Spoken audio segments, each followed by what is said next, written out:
Imagine you've been working on something for weeks. A project, a presentation, a piece of writing, maybe a business plan, maybe just an email that you've rewritten 17 times. You know what it needs to say. You know roughly what it should look like. But every time you go to finish it, something stops you.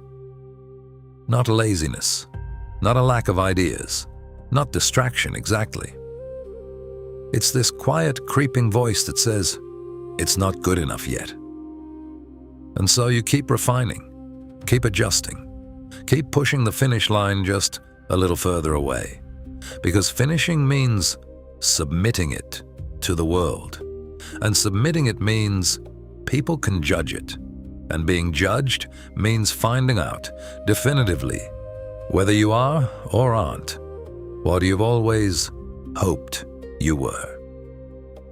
This is the perfectionist's trap. And almost every high-achieving person alive has fallen into it, or is currently sitting inside it right now, wondering why something that looks so much like discipline feels so much like suffering.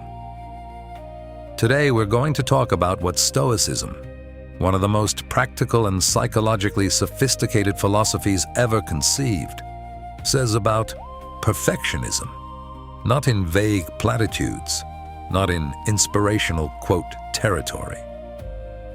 We're going to get into the actual mechanics of why perfectionism hijacks you, why it masquerades as your greatest strength while quietly dismantling your life from the inside, and what the Stoics, Marcus Aurelius, Epictetus, Seneca, actually prescribed for minds like yours. Because here's the thing that nobody tells perfectionists. The Stoics weren't against excellence. They weren't telling you to lower your standards or accept mediocrity. In fact, the Stoics were among the most disciplined, demanding human beings who ever lived. But they understood something about the perfectionist mind that psychology is only now beginning to confirm with data. And once you understand it, really understand it, something shifts. Let's begin. Let me describe someone you might recognize. They were probably the kid in school who redid their homework if a single line was messy, who couldn't sleep before a test, not because they hadn't studied, but because what if they'd missed something? Who felt a kind of low-grade, constant anxiety that they were always just about to fail, even when every objective measure said otherwise. They grew up to be the person who sends a draft to 3 people before submitting it, who apologizes preemptively, who hears "great job" and immediately thinks about what they should have done differently. They are, by almost every external standard, successful, competent, thorough. But they are also exhausted in a way that's hard to explain to people who don't share it. Here's what makes perfectionism so insidious. It presents itself as virtue. The perfectionist doesn't say, "I'm being controlled by fear." They say, "I have high standards." They don't say, "I'm terrified of being found out." They say, "I care deeply about quality." And the frustrating, maddening, almost cruel truth is, both of those things can be true at the same time. That's what makes this so hard to untangle. Psychologists today distinguish between 2 broad types of perfectionism. The first is called adaptive perfectionism, or sometimes healthy perfectionism. This is the drive for excellence that coexists with flexibility. It motivates. It improves outcomes. It's connected to growth. The second is called maladaptive perfectionism, and this is the one we're really here to talk about. This is perfectionism rooted not in the love of doing something well, but in the fear of doing it wrong. It's perfectionism as a defense mechanism, as armor. The researcher Brené Brown, in her work on vulnerability and shame, puts it this way: perfectionism is not the same as the pursuit of excellence. It's actually, at its core, about earning approval. It's the belief, often unconscious, often installed in childhood, that your worth is conditional, that love, acceptance, respect are things you perform your way into, that if you make a mistake, something fundamental about you will be exposed and rejected. Now, hold that thought, because Epictetus, a Stoic philosopher who was born into slavery in the 1st century AD, had an extraordinary insight about exactly this. Epictetus taught that most human suffering, most of it, comes from a single philosophical error. And that error is this: we place our sense of self, our worth, our peace, our identity, in things outside our control. He wrote in the Enchiridion, "Seek not that the things which happen should happen as you wish, but wish the things which happen to be as they are, and you will have a tranquil flow of life." That sounds at first like passive acceptance, like giving up. But watch what happens when you apply it to perfectionism. The perfectionist's deepest terror isn't a bad outcome. It's what the bad outcome means about them. They've attached their identity, their worth, to the quality of their output. And that output is never fully in their control. The world can always judge differently. Standards can always be higher. Someone can always be better. And so the perfectionist, without realizing it, has handed their entire sense of self to forces they cannot govern.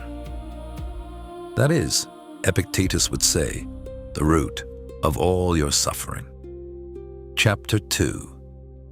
What perfectionism actually is. The psychology. To really understand what Stoicism is prescribing, we need to first understand what's actually happening inside the perfectionist mind. Because this isn't just philosophy, it's neuroscience, it's developmental psychology, and it helps explain why simply telling a perfectionist to just let it go is about as useful as telling someone with a broken leg to just walk it off. Let's start with the research. In 2019, psychologists Thomas Curran and Andrew Hill published a landmark meta-analysis in Psychological Bulletin. They had analyzed perfectionism data across 3 decades, from the 1990s to 2017. And what they found was striking. We live, they argued, in a culture that breeds perfectionism. The comparison economy of social media, the rise of meritocracy as a cultural religion, the pressure to optimize every area of your life, your body, your career, your relationships, your sleep schedule, your morning routine. We are surrounded at every moment by evidence that someone else is doing it better. And the perfectionist brain, which is already hypervigilant to signs of inadequacy, absorbs all of that data like a sponge and processes it as threat. Here's what happens neurologically. The perfectionist, when facing a task they care about, activates what researchers call a prevention focus, rather than a promotion focus. In a promotion focus, you're oriented toward what you might gain, toward success, toward achievement, toward positive outcomes. The energy is expansive, creative, risk-tolerant. In a prevention focus, you're oriented toward what you might lose, toward avoiding failure, toward not making mistakes. The energy is contracted, cautious, hypervigilant. Neither is inherently bad. Both serve purposes. But the perfectionist is almost always operating in prevention mode, especially on the things they care most about. And that means their cognitive resources are constantly being diverted toward threat detection rather than creative problem solving. This explains something perfectionists often find mysterious and shameful about themselves: why they procrastinate. If you're a perfectionist, you probably don't think of yourself as a procrastinator. You probably think procrastinators are lazy. You work hard. You care deeply. But research by Fuskia Siroas and Timothy Cycle has consistently shown that perfectionism is one of the strongest predictors of procrastination. Because perfectionism-driven procrastination isn't about the task. It's about emotion management. The perfectionist delays not because they don't care, but because starting, and especially finishing, triggers an anxiety response so uncomfortable that the brain finds delay preferable to exposure. Starting means you might fail. Finishing means you'll know for sure. Carol Dweck, the Stanford psychologist whose research on mindset has become foundational in education and psychology, describes this in terms of what she calls the fixed mindset. In a fixed mindset, your abilities are seen as static. You either have what it takes, or you don't. Effort doesn't really change that, and failure doesn't give you information. It reveals something. It exposes a deficiency that was always there. The perfectionist is, almost by definition, operating from a fixed mindset about themselves. They believe, again, usually unconsciously, that their worth is fixed and precarious, and every task is a referendum on that worth.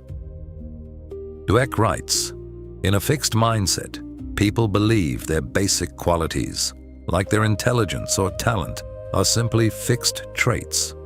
They also believe that talent alone creates success, without effort." Now I want to bring the Stoics back in, because here's where it gets philosophically interesting. The Stoics weren't just dealing with abstract ideas about virtue. They were dealing with exactly this psychological phenomenon, almost 2,000 years before psychology had words for it. Chapter 3: The Stoic Diagnosis. Marcus Aurelius was, by most measures, the most powerful man in the world. Emperor of Rome for nearly 2 decades, commander of armies, the final decision-maker on matters of life and death for millions of people. He was also, if his private journal is to be believed, constantly at war with himself. The Meditations, a book never intended to be published, written entirely as personal notes to himself, is not the document of a man at peace. It is the document of a man who is working every single day against the pull of vanity, ego, fear of judgment, and the desperate human desire to be seen as exceptional. There is a passage in Book 5 that stops me every time I read it. He writes to himself, "At dawn, when you have trouble getting out of bed, tell yourself, I have to go to work as a human being. What do I have to complain of if I'm going to do what I was born for? The things I was brought into the world to do? Or is this what I was created for? To huddle under the blankets and stay warm?" Now, on the surface, that looks like a productivity quote. Get up, do the work. But look deeper. He's not writing that for motivational content. He's writing it because he struggles to get out of bed. He's writing it because, despite being Emperor of Rome, the pull toward avoidance, the pull away from exposure, away from the demands of the day, is real for him too. Marcus Aurelius One of history's most accomplished human beings was writing himself Stoic reminders because he needed them. The Stoic school, founded by Zeno of Citium around 300 BC, developed by Chrysippus and reaching its height with Epictetus, Seneca, and Marcus Aurelius, had a very specific diagnosis for human suffering. They called the root cause false impressions, what they termed in Greek phantasiae. An impression in Stoic philosophy is not just a perception. It's a perception plus a judgment. You don't just see that the project isn't finished. You judge that the unfinished project means you are inadequate. You don't just notice that someone didn't respond to your email. You judge that their silence means they think less of you. The Stoics called the act of adding that judgment and accepting it as true synkatathesis, assent. And they believed that almost all human suffering comes from giving assent to false impressions. Epictetus is devastatingly precise about this. In one of his most famous passages, he writes, "Men are disturbed not by the things which happen, but by the opinions about the things. For example, death is nothing terrible. For if it were, it would have seemed so to Socrates. For the opinion about death, that it is terrible, is the terrible thing." Replace death with failure, and you have a perfect description of the perfectionist's trap. Failure itself, getting a bad grade, shipping an imperfect product, saying something clumsy in a meeting, is not inherently catastrophic. It's the judgment attached to it that creates suffering. The judgment that says, "This failure reveals something irredeemable about me." Seneca, in his letters to Lucilius, one of the most personally intimate documents of ancient philosophy, adds another dimension. He writes, "It is not that I am brave, it is that I know what to be afraid of." The perfectionist fears the wrong thing. They have their fears pointed in the wrong direction. They fear judgment, embarrassment, the exposure of imperfection. These are external things, things that fall, as Epictetus would say, outside the will. What the Stoics said you should concern yourself with, the only thing actually worth your anxiety and vigilance, is whether you are acting with virtue, intention, and honesty. Whether your character is sound, that's internal. That's within your control. And here's the profound implication. You can do your absolute best work, everything within your power, with full integrity and full effort, and still produce something imperfect. And that is fine, because the imperfection was never a reflection of your worth. It was always just information. Marcus Aurelius returns to this idea again and again. In Book 6 of the Meditations, he writes, "You have power over your mind, not outside events. Realize this, and you will find strength." But the perfectionist has it backwards. They've given their mind, their peace, their sense of self to outside events, to outcomes, to other people's reactions, to the gap between how things are and how they believe they should be. And in doing so, they've surrendered the only thing they ever actually owned. Chapter 4: The Dichotomy of Control and the Perfectionist Mind. The most famous concept in Stoic philosophy is what modern philosophers call the dichotomy of control. Epictetus opens the Enchiridion, his short manual of Stoic practice, with it. It's the first thing, the foundation of everything. He writes, "Of things, some are in our power, and others are not. In our power are opinion, motivation, desire, aversion, and in a word, whatever is of our own doing.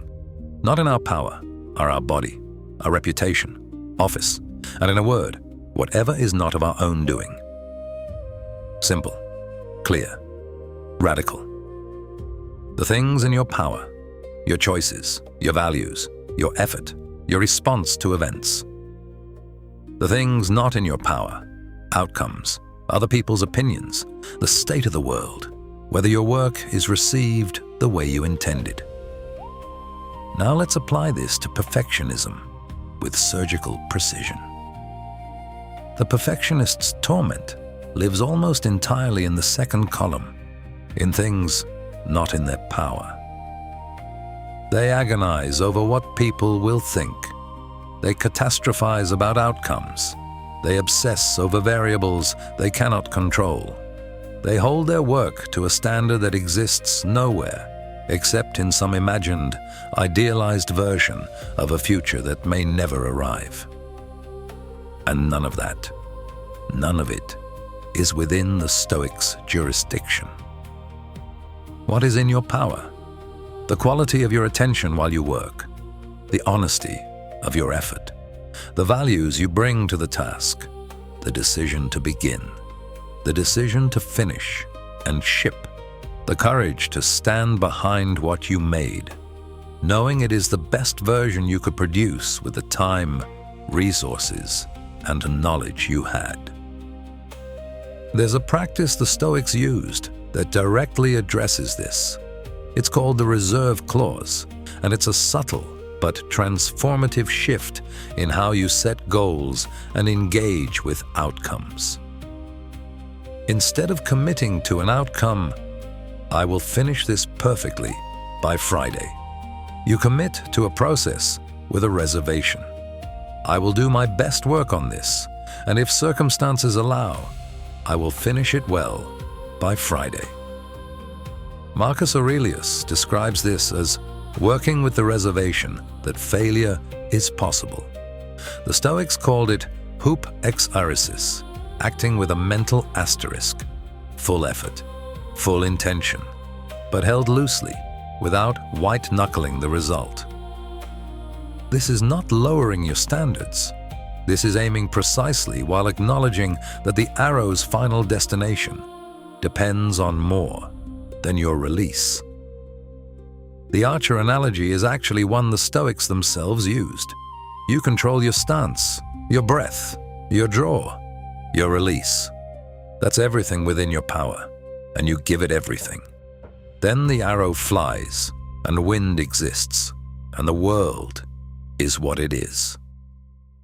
If you've shot well, if your technique was sound, your intention honest, your effort full, then you've succeeded, regardless of where the arrow lands.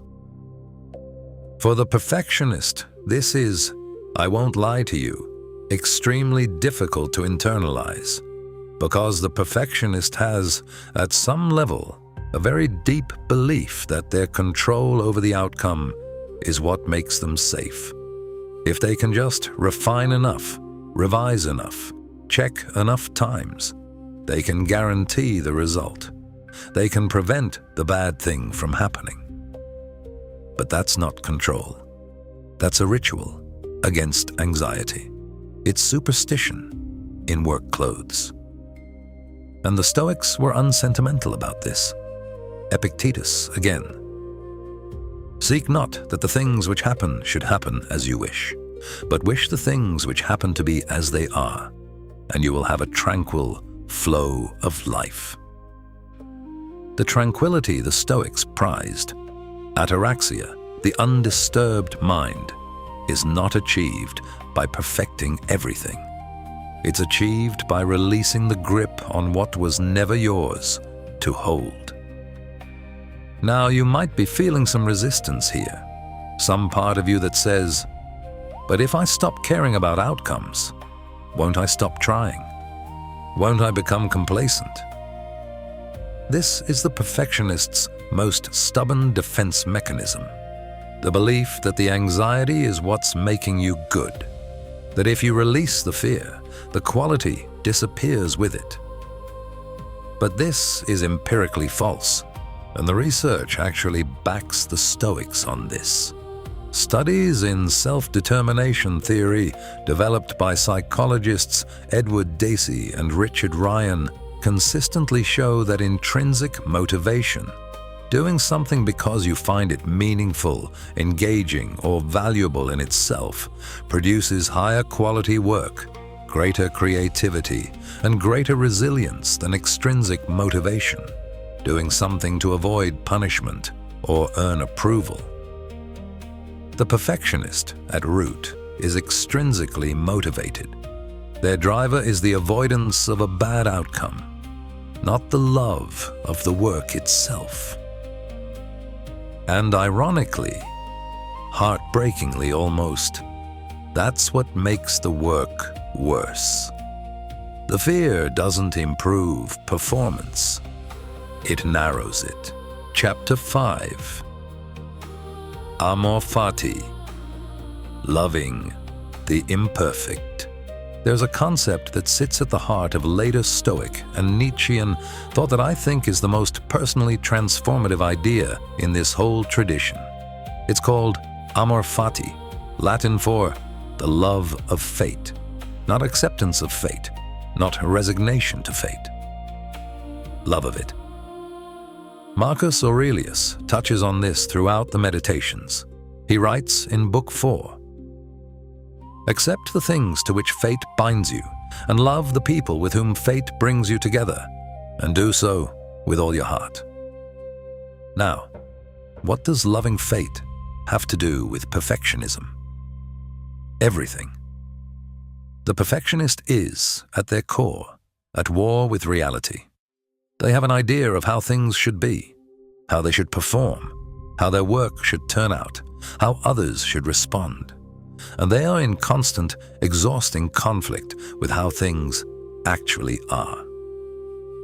Amor Fati says, what if you loved the actual instead of worshipping the ideal?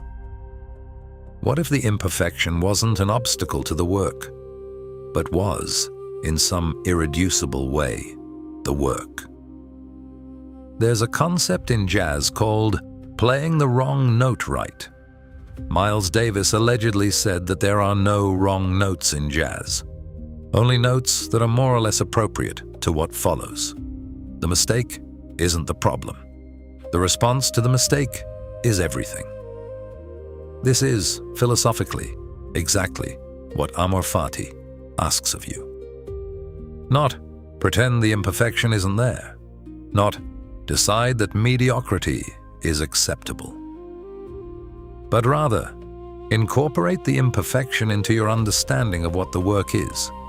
Respond to reality as it actually exists, not as you demand it should be.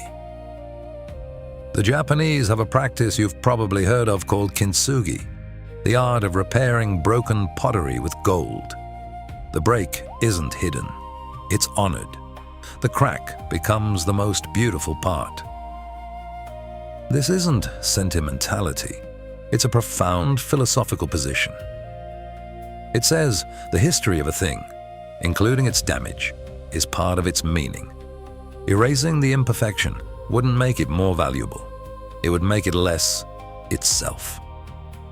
Think about the people you admire most, not the polished, perfect-seeming ones whose lives look like a highlight reel. The ones who've been through things, who have visible cracks, who've failed publicly and rebuilt honestly, who speak with the kind of hard-won authority that you cannot fake. Their credibility, their humanity, comes precisely from what broke them and what they did with it. Seneca writes, in what I think is one of the most bracing passages in all of Stoic literature, "I judge you unfortunate because you have never lived through misfortune. You have passed through life without an opponent. No one can ever know what you are capable of, not even you." The perfectionist, in trying to produce a flawless life, has robbed themselves of their own education. Every avoided risk is a lesson not taken. Every unfinished project, kept safely in draft form, is a test never run. You cannot know what you're actually made of from behind the glass of perpetual preparation. Here's the harder truth about Amor, Fati, and perfectionism.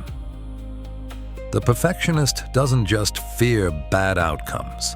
They've unconsciously come to need the sense of incompleteness, because as long as the work is unfinished, it can still be perfect.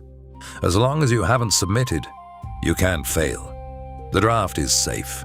The unpublished idea is still flawless. The finished thing, the thing that exists in the world that people can see and judge, is the thing that's vulnerable. And vulnerability, as Brené Brown's research makes devastatingly clear, is the precondition for everything that makes life meaningful. Connection, creativity, love, purpose. The perfectionist's trap is not just that it makes you miserable. It's that it keeps you from the experiences, the actual lived experiences that your soul is hungry for. Amor Fati says, step into the world, release the thing, receive what comes back. That is living. Chapter 6. The Practice. Stoic Antidotes to Perfectionism. Philosophy without practice is just decoration. The Stoics knew this. They built an entire technology of self-examination, daily practices, mental exercises, written rituals, designed to gradually reshape the mind from the inside. So let's get practical. Here are the Stoic antidotes to perfectionism. Not as vague inspiration, but as actual daily practices you can begin using immediately. The first practice, the evening review, but done honestly. Marcus Aurelius kept his journal. Seneca recommended a nightly self-examination. He described it in On Anger. When the light has been removed and my wife has fallen silent, aware of the habit that's now mine, I examine my entire day and go back over what I've done and said, hiding nothing from myself, passing nothing by. But here's what distinguishes the Stoic review from the perfectionist's nightly rumination. Because the perfectionist already does something like this, and it doesn't help them. The perfectionist's evening review is a prosecution. They build the case against themselves. They replay mistakes like evidence. They render verdicts. The Stoic evening review is an inquiry. The question is not where did I fail, but rather, where did I act against my values, and what would I choose differently? Not to be better in others' eyes, but to be more aligned with who I actually want to be. The frame is entirely different. One is about evaluation of worth. The other is about calibration of direction. Try it tonight. Ask not, how well did I do today? Ask, did I act in accordance with what I actually value, with the best intention I was capable of, given who I was today? If yes, then you have done enough. Full stop. The second practice, voluntary constraints, what the Stoics called melite. The Stoics regularly practiced deliberate hardship, sleeping on the floor, wearing minimal clothing in cold weather, fasting, not as punishment, but as rehearsal. Rehearsal for the conditions of the real world, which is never ideal. Applied to perfectionism, this becomes deliberately do work under imperfect conditions. Set a timer and write for 30 minutes without editing. Ship a version that's 80% ready. Send the email without the fourth proofread. What you're practicing is not lowering your standards. You're building tolerance for the discomfort of imperfection. You're proving to your nervous system, again and again, that imperfect output does not destroy you, that the world does not collapse, that people do not withdraw their love.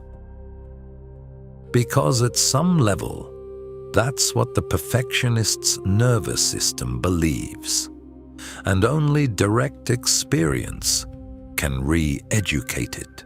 The third practice, negative visualization, premeditatio malorum.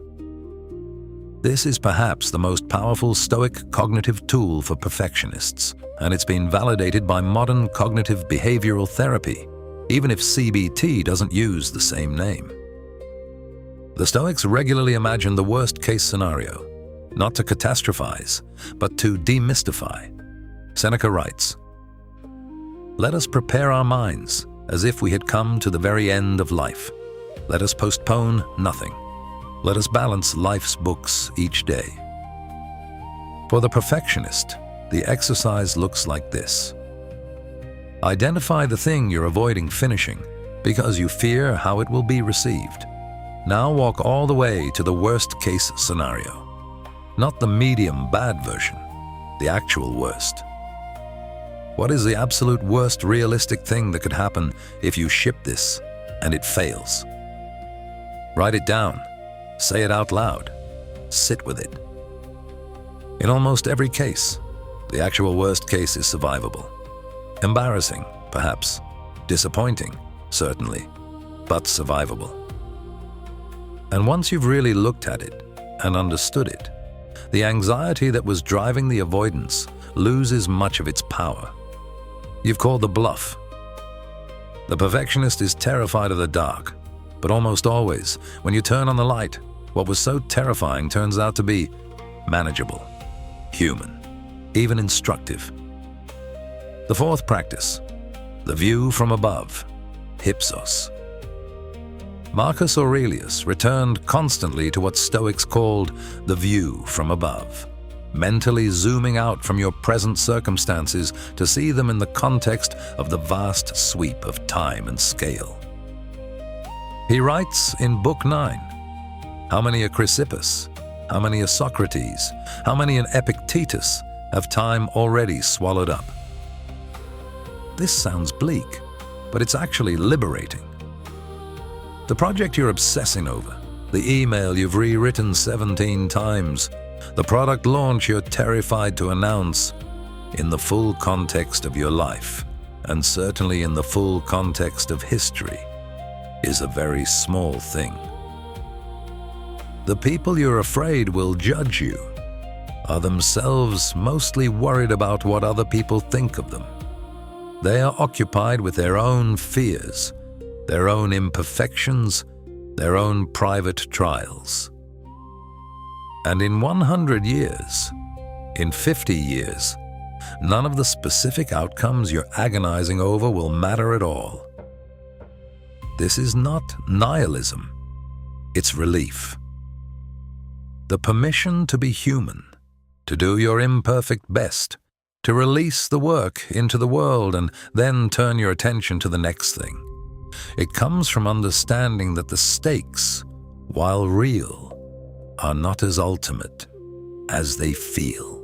The fifth practice, attention to the present, prosos. The Stoics were obsessive about present moment attention, what they called prosos, or self-attention, not self-judgment, self-attention, the ongoing honest awareness of your inner state. Marcus Aurelius writes, confine yourself to the present. The perfectionist lives almost entirely in the future, specifically in a future where judgment has been rendered and they've been found wanting.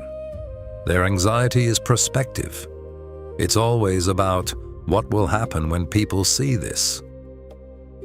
Bringing attention back to the present, to the actual sensory experience of doing the work, to what is real right now rather than what might be real later, is both a Stoic practice and a scientifically validated anxiety reduction tool. When you notice yourself spiraling into what if they think, or what if this fails, return. Return to the work itself, to this sentence, this brush stroke, this line of code, this conversation. What is actually happening right now? That's where the work lives. That's where the life is. Chapter 7. The closing. Let me close with something Marcus Aurelius wrote to himself that I think cuts to the heart of everything we've explored today. In Book 8 of the Meditations he writes, "Never esteem anything as of advantage to you that will make you break your word or lose your self-respect." Notice what he doesn't say. He doesn't say, "Never esteem anything that might lead to failure." He doesn't say, "Never begin anything you might not finish perfectly." He says, "Don't compromise your integrity. Don't betray your values. Don't lose your self-respect." And that is the Stoic redefinition of excellence that perfectionism desperately needs and rarely receives. Excellence, to the Stoics, is not about the result. It is about the character you bring to the process. It is about whether you showed up honestly, worked with genuine effort, acted from your real values rather than your fear. That is, within your control, always, every day, regardless of outcome. The perfectionist's trap is not that you care too much. It's that you've attached your caring to the wrong things, to outcomes instead of process, to approval instead of integrity, to the ideal future instead of the actual present. Stoicism doesn't ask you to care less. It asks you to care more precisely, to invest your energy in what actually belongs to you. Your attention, your effort, your honesty, your courage to begin and to finish and to stand behind what you made with your full self. Everything else, the reviews, the reception, the gap between what you imagined and what exists, that belongs to the world. Let the world have it. It was never yours to keep. The Stoics believed that a well-lived day, a single day of genuine presence, honest effort, and virtuous action was sufficient, not adequate, sufficient. Satis, the Latin root of satisfaction. Enough, complete. You are allowed to do your best work, genuinely fully without holding back, and then call it done. You are allowed to release it. You are allowed to move on. Not because the work was perfect, but because you were present for it, because you brought what you had, because you did not hide. Epictetus was a slave. He owned nothing. He could control nothing in his external life, not his freedom, not his body, not his circumstances. And yet he built, from the inside out, an inner life of such depth and resilience that his words are still reshaping minds 2,000 years later. He wasn't free because his conditions were perfect. He was free because he refused to hand his inner world to anything outside it. That freedom is available to you, right now, today. Not when the work is finished, not when the project is perfect, not when you've earned enough approval to finally feel safe. Now, in this imperfect, incomplete, beautifully human moment.